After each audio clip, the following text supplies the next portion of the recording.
We're joined by our friend Nick Adams. He is an Alpha King, I believe, according to the book, right? He wrote a book, Alpha King. He's the CEO of the Foundation for Liberty and American Greatness. He's an official surrogate of the Trump 2024 campaign, and he's got some great stuff on Twitter. He's an OutKick columnist. Nick Adams, my friend, good to talk to you again. How you doing? Good afternoon, Clay. Good afternoon, Buck. I'm doing great. It's a pleasure to join you and your listeners. So let's start with this, because we had this breaking news that there's more steps being taken to seize Trump properties. Why can't they just leave Alpha Male Trump alone and let him do his thing? Nick, what's going on here? Clay, if they wanted the best for America, they'd definitely leave him alone, because I think Donald Trump is the best thing that's happened to this country in a very long time. And I think that if he doesn't get back into the White House come November, we're going to be in for a whole lot more pain. They hate him. They don't like what he stands for. They are jealous of him. They cannot abide what he managed to achieve for the nation. And this is why they are doing everything they possibly can to make sure that he isn't successful. But I think, Clay, that right now, if the election were held, he would win. And I think the American people know what needs to happen. Nick, you have an incredible persona on Twitter where you have a lot of fun advocating for alpha males, of which you consider yourself one, and hopefully we've got a couple more on this show and tens of millions in the country. But you moved to the United States from Australia, and you have a really fascinating nonprofit that basically sells American greatness to kids.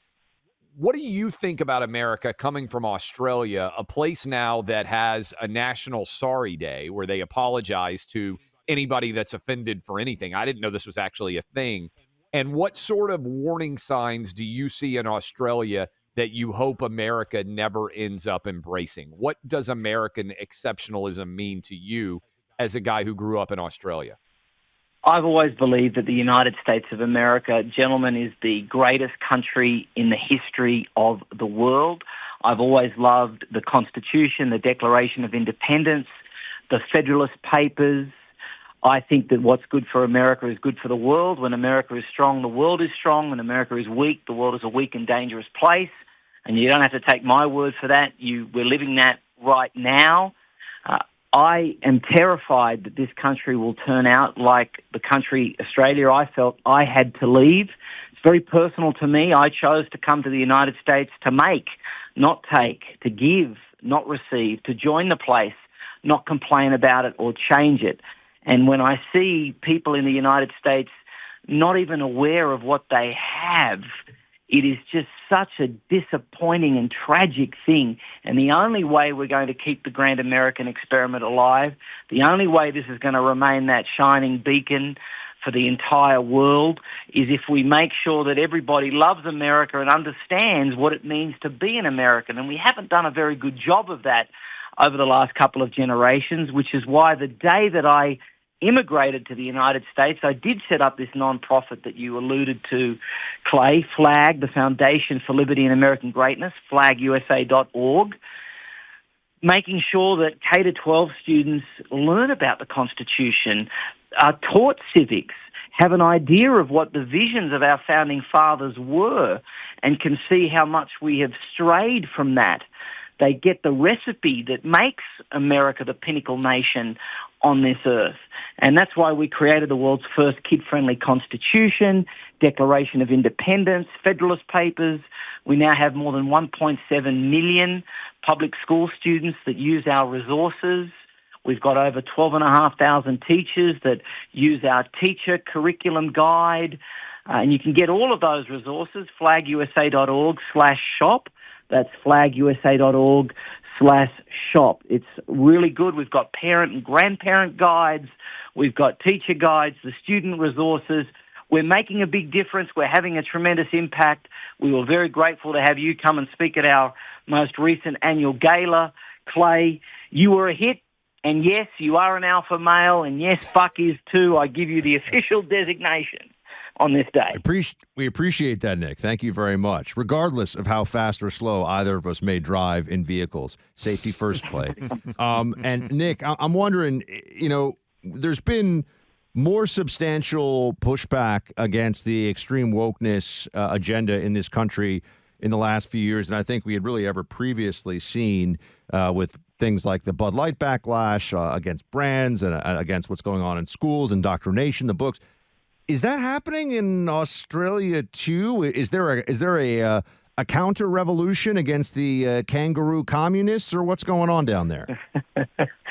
Well, Buck, I haven't lived in Australia for a long time, so I don't exactly know precisely just how much things have changed. I suspect now with social media, much like in the United States, people have more of a vehicle with which to voice their opinions and fight back than what they did when I was growing up. But I think, generally speaking, Australia is a much more left-of-centre nation naturally.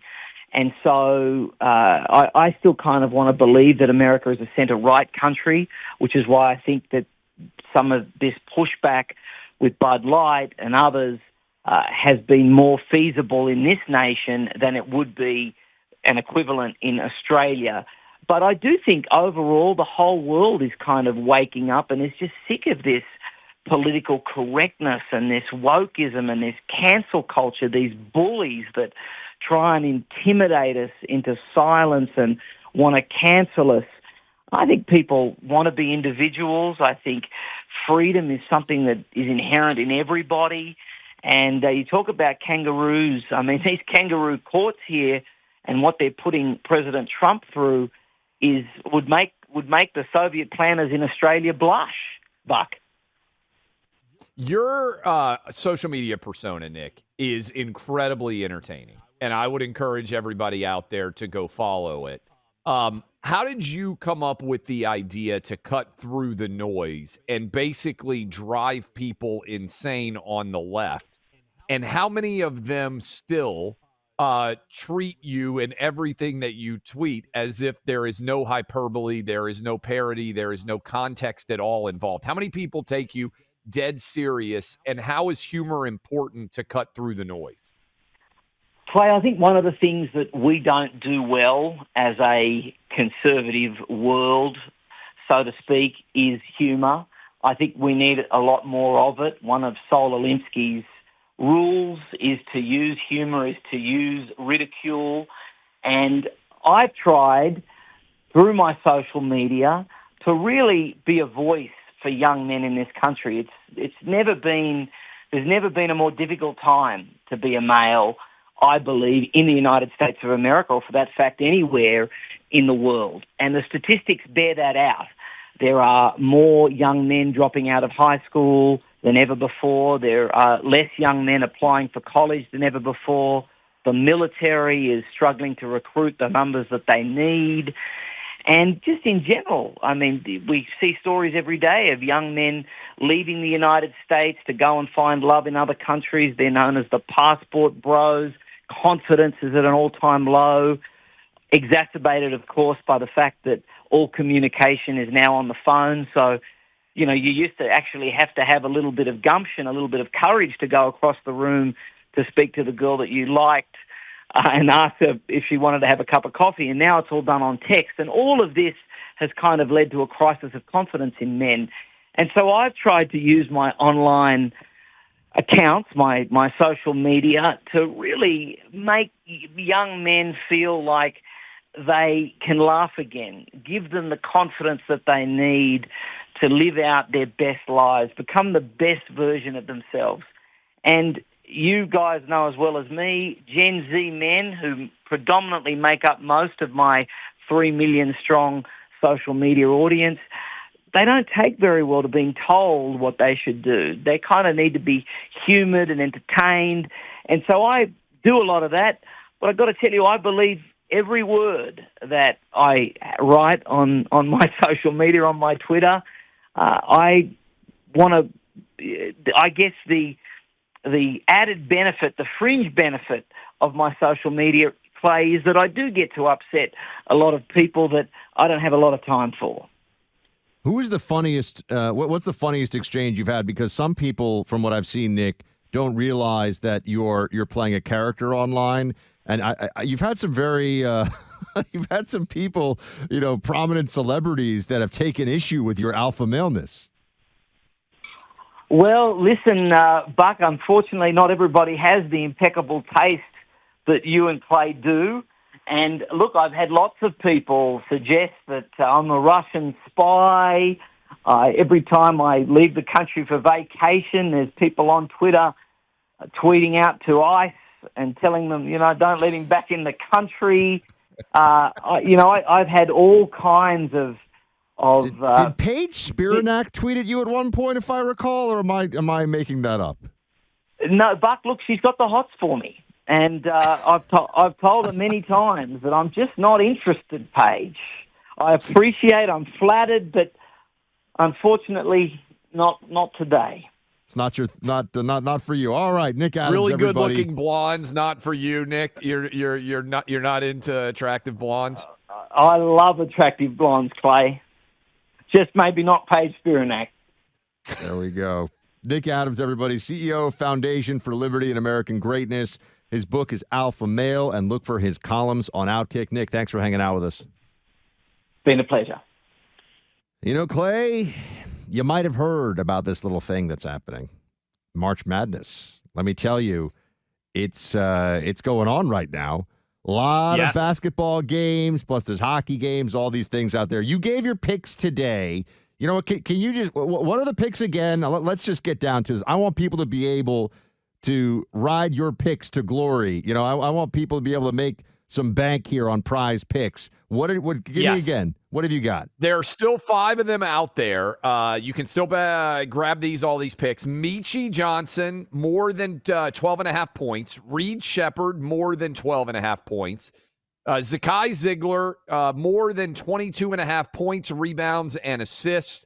DJ Burns, more than 12.5 in the overall points. And Hunter Dickinson, more than 19.5. If you hit all 5 of those, you have the opportunity to 20 times your money on Prize Picks if you go sign up today. Prize Picks has more than 3 million active members. It's the most fun and easiest sports app to play on. All about the players, not the teams. Clay just laid out a bunch of picks for you. You can roll with Clay, and I'm jumping on the bandwagon here. So you can roll with both of us on these picks, or you can do it your own way and see how you do. But it's fun either way. Every time you play, you pick those 2 to 6 players. You make a decision, more or less, based on the stats shown. Best way to get action on sports in more than 30 states now. Prize Picks also gives you injury insurance, so your picks stay in play even if one of your players gets injured. So download that Prize Picks app. I've got it on my phone. Clay's got it on his. We're making picks. And use my name, Buck, when you do for a first deposit match up to $100. That's the Prize Picks app. Use promo code BUCK and get that first deposit match up to $100. Pick more, pick less. It's that easy.